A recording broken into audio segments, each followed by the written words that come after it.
আসসালামু আলাইকুম রহমতুল্লাহি ওবরাকাতুহ। সুপ্রিয় ভাই এবং বোনেরা, মুমিন জীবনের শ্রেষ্ঠ সম্পদ কি? সর্বোত্তম রিজিক কি? এই বিষয়টা আমাদের প্রত্যেকের জানা থাকা দরকার। আমরা অনেকেই মনে করি যে অনেক অজস্র টাকা পয়সা সম্পদের মালিক হলেই মানুষ ধনী হয়, প্রাচুর্যের অধিকারী হয়। আসলে কিন্তু তা নয়।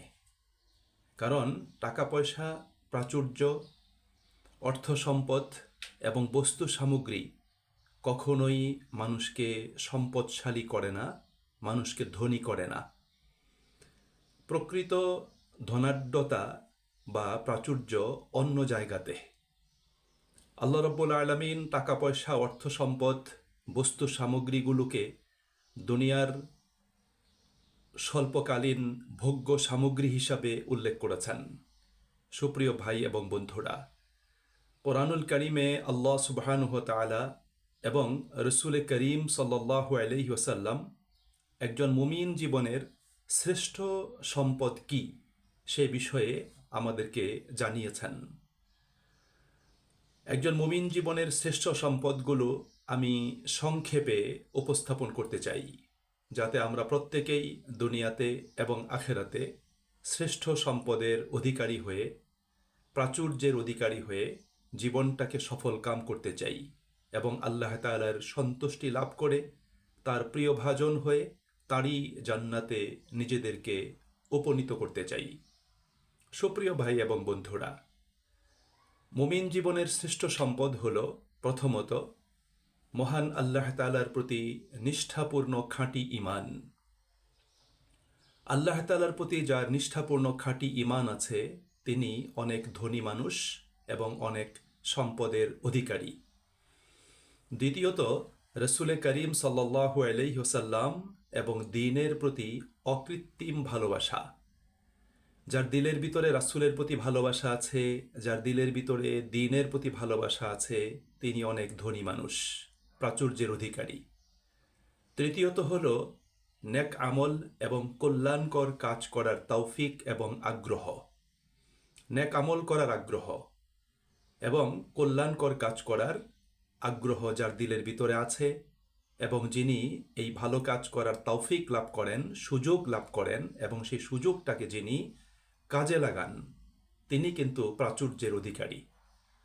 4 নম্বর, আল্লাহ তাআলার প্রতি সুকৃতজ্ঞ অন্তর, অর্থাৎ যেই অন্তর, যেই মন সবসময় আল্লাহ পাকের প্রতি কৃতজ্ঞ থাকে, আল্লাহ তাআলার প্রতি সন্তুষ্ট থাকে এবং আল্লাহ তাআলার সকল ফয়সালা এবং সিদ্ধান্তকে আন্তরিকতার সাথে মেনে নেয়, সে কিন্তু সম্পদের অধিকারী এবং সে প্রাচুর্যের মালিক।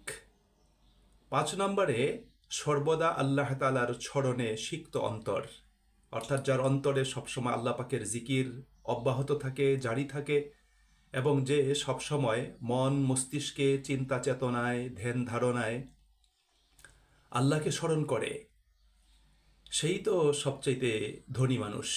6 নম্বরে আল্লাহ তাআলার স্মরণে যার মন প্রশান্তি লাভ করে।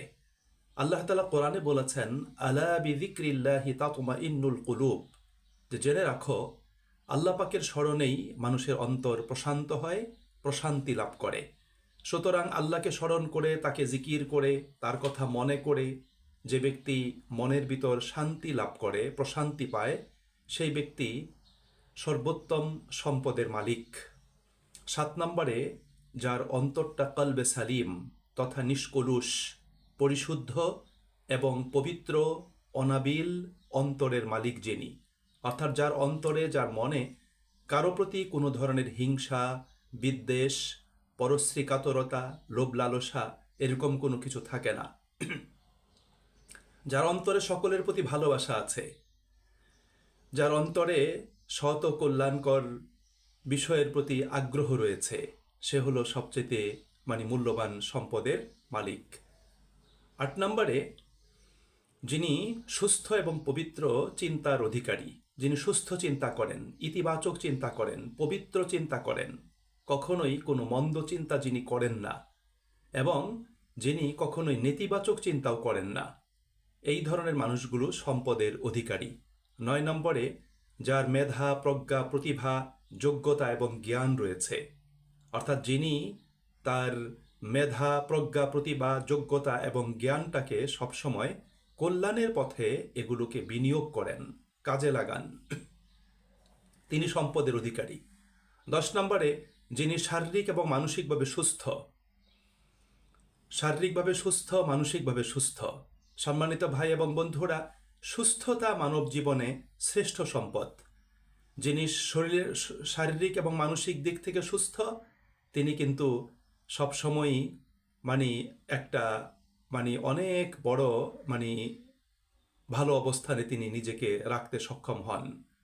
এজন্য আল্লাহ রসুল সাল্লাল্লাহু আলাইহি ওয়াসাল্লাম আমাদেরকে বলেছেন, আমরা যেন অসুস্থ হয়ে যাওয়ার পূর্বে আমাদের সুস্থ জীবনটাকে মূল্যায়ন করি এবং সুস্থ জীবনের মূল্যবান সময়কে আমরা যেন ইতিবাচক কাজে আমরা যেন বিনিয়োগ করে ব্যবহার করতে পারি।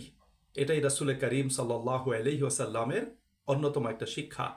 আল্লাহ নবী সাল্লাল্লাহু আলাইহি ওয়াসাল্লাম আরেকটি বাণীতে বলেছেন যে অসুস্থ দুর্বল মুমিনের চাইতে আল্লাহ পাকের কাছে সুস্থ এবং সবল শক্তিশালী মুমিন অনেক প্রিয় এবং পছন্দের। এই জন্য আমাদের প্রত্যেককে শারীরিক মানসিকভাবে সুস্থ থাকার জন্য আমাদেরকে চেষ্টা করতে হবে। 11 নম্বর হলো পবিত্র এবং হালাল খাদ্য, পোশাক এবং আর্থিক সচ্ছলতা। অর্থাৎ যার খাদ্যটা পবিত্র, হালাল, যার পোশাক পবিত্র এবং হালাল, তাই না, যার জীবনে হালালভাবে আর্থিক সচ্ছলতা রয়েছে, তিনি কিন্তু প্রাচুর্যের অধিকারী। 12 নম্বরে, যিনি ইজ্জত, সম্মান এবং সামাজিক সম্মান ও মর্যাদার অধিকারী। অর্থাৎ যিনি তার ইজ্জত এবং সম্মানকে রক্ষা করেন, অন্য মানুষকেও ইজ্জত এবং সম্মান দান করেন, সামাজিকভাবে যিনি একটা সম্মানজনক অবস্থানে আছেন, এটা আল্লাহ পাকের পক্ষ থেকে তার প্রতি অন্যতম একটা মূল্যবান রিজিক এবং আল্লাহ পাকের পক্ষ থেকে প্রদত্ত শ্রেষ্ঠ সম্পদ। 13 নম্বরে, মা বাবার সেবা করার তৌফিক। অর্থাৎ যিনি মা বাবার সেবা করতে পারেন। মা বাবা হলো মানব জীবনে খুবই গুরুত্বপূর্ণ একটা সম্পদ। আল্লাহ রাব্বুল আলামিন মা বাবাকে জান্নাত বলেছেন, বাবাকে জান্নাতের দরজা বলেছেন। সুতরাং মা বাবার যে ব্যক্তি সেবা করতে পারে সে ব্যক্তি অনেক আল্লাহ পাকের পক্ষ থেকে সম্পদ এবং প্রাচুর্যের অধিকারী হতে সক্ষম হয়। 14 নম্বরে, নেককার স্ত্রী এবং স্বামী। অর্থাৎ যে পুরুষের নেককার স্ত্রী রয়েছে ঘরে, যে মহিলার নেককার স্বামী রয়েছে এবং যাদের পরিবারে একটা পারিবারিক সুখ শান্তি রয়েছে, সে কিন্তু অনেক সম্পদের অধিকারী। কারণ পরিবারে যদি সুখ শান্তি না থাকে, স্ত্রী যদি নেককার না হয়, স্ত্রী যদি দিনদার না হয়, স্বামী যদি নেককার দিনদার না হয়, তাহলে সেই পরিবারে কখনো সুখ শান্তি থাকে না। এই জন্য এটা হলো শ্রেষ্ঠ একটা সম্পদ। 15 নম্বরে, সুসন্তান, নেককার সন্তান। নেককার সন্তানের চাইতে মূল্যবান কোনো সম্পদ মানুষের জীবনে নেই। আপনার আমার সন্তান যদি নেককার হয়, আপনার আমার সন্তান যদি সচ্চরিত্রবান হয়, আপনার আমার সন্তান যদি দ্বীনের অনুগামী অনুসারী যদি হয়, তাহলে সেটা হলো আমাদের জীবনে চক্ষু শীতলকারী অন্যতম একটা নিয়ামত আল্লাহ পাকের পক্ষ থেকে। এই জন্য আল্লাহ তাআলা সূরা ফুরকানে আমাদেরকে দোয়া শিক্ষা দান করেছেন, রব্বানা হাব লানা মিন আজওয়াজিনা ওয়া যুররিয়াতিনা কুররাতা আয়ুন। হে আল্লাহ, আমাদেরকে এমন স্ত্রী এবং স্বামী দান করো, এমন সন্তান দান করো যারা হবে আমাদের চক্ষু শীতলকারী। সুপ্রিয় ভাই এবং বন্ধুরা, এই জন্য প্রত্যেক মানুষকে চেষ্টা করতে হবে তার সন্তানকে নেককার সন্তান বানানোর জন্য। আমার সন্তানকে যদি নেককার ভালো মানুষ বানিয়ে দুনিয়াতে রেখে যেতে পারি, তাহলে আমার মৃত্যুর পরেও সেই সন্তানের দোয়া আমার আখেরাতের জীবনে সেটা কাজে লাগবে এবং মূল্যবান অ্যাসেট হিসাবে আখেরাতের জীবনে আমি লাভ করতে সক্ষম হব। 16 নম্বরে, মানবতার সেবা করার সুযোগ। যে ব্যক্তি মানুষের সেবা করতে পারে, এটা অনেক বড় একটা নিয়ামত। আসলে আল্লাহ রাব্বুল আলামিন তো আমাদেরকে মানবতার কল্যাণের জন্যই সৃষ্টি করেছেন। আল্লাহ তাআলা বলেছেন, কুনতুম খায়রা উম্মাহ উখরিজাত লিন্নাস। তোমরাই শ্রেষ্ঠ উম্মাহ, মানব জাতির কল্যাণের জন্য আল্লাহ তাআলা তোমাদেরকে সৃষ্টি করেছেন। এই জন্য প্রত্যেক মানুষকে আল্লাহ তাআলার হক, যেটা ফরজিয়তগুলো আদায় করার পরে তার জীবনে শ্রেষ্ঠ আমল হলো, শ্রেষ্ঠ কাজ হলো মানবতার সেবায় নিজেকে নিয়োজিত করা, মানুষের সেবা করা। হাদিসে রাসূল করিম সাল্লাল্লাহু আলাইহি ওয়াসাল্লাম বলেছেন, খায়রুন নাস মান ইয়ানফাউন নাস। সেই ব্যক্তি হলো সর্বোত্তম মানুষ যার দ্বারা মানুষের কল্যাণ হয় মানুষের উপকার হয়। এই জন্য সুপ্রিয় ভাই এবং বন্ধুরা, সুযোগ পেলেই মানুষের উপকার করতে হবে, সুযোগ পেলেই মানুষের কল্যাণ কাজ করতে হবে। এবং সর্বশেষ 17 নম্বর যে সম্পদটা রয়েছে, সেই সম্পদ হলো আল্লাহ তাআলার দ্বীনের দাওয়াতি কাজের সুযোগ এবং সদ্ব্যবহার। আল্লাহ রাব্বুল আলামিন তো এই পৃথিবীতে মুমিনদেরকে তার রিপ্রেজেন্টেটিভ করে প্রেরণ করেছেন। মুমিনদের দায়িত্ব হলো আল্লাহর দ্বীনকে নিজের জীবনে ধারণ করা এবং আল্লাহর দ্বীনের মেসেজ এবং দাওয়াত অন্য মানুষের কাছে পৌঁছে দেওয়া। অর্থাৎ পুরো দুনিয়াটাকে আল্লাহ রাব্বুল আলামিনের রঙে রাঙানোর জন্য, আল্লাহ পাকের হুকুমের আলোকে ঢেলে সাজানোর জন্য মুমিন ব্যক্তিকেই চেষ্টা করতে হবে। সম্মানিত ভাই এবং বন্ধুরা, আসুন এই সম্পদগুলো আমরা প্রত্যেকে অর্জন করে নিজেদেরকে একজন ধনী ও প্রাচুর্যের অধিকারী মানুষ বানানোর জন্য আমরা চেষ্টা করি।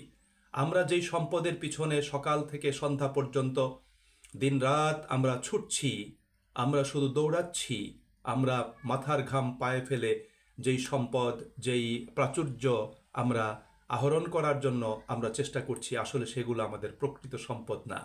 আমাদের প্রকৃত সম্পদ হলো যে বিষয়গুলো আমি আলোচনা করলাম, এই বিষয়গুলো অর্জন করা এবং এই বিষয়গুলো নিজের জীবনে এগুলোকে ধারণ করে এর আলোকে জীবনটাকে পরিচালনা করা। আল্লাহ আমাদের সকলকে এ সমস্ত বিষয়গুলো অর্জন করে, লাভ করে এবং এগুলোর মানে আমাদের ব্যক্তি, পারিবারিক, সামাজিক জীবনে এগুলোর অনুশীলন এবং চর্চা করে শ্রেষ্ঠ সম্পদের এবং রিজিকের মালিক হওয়ার জন্য আল্লাহ আমাদেরকে তৌফিক দান করুন। আসসালামু আলাইকুম ওয়া রাহমাতুল্লাহি ওয়া বারাকাতুহু।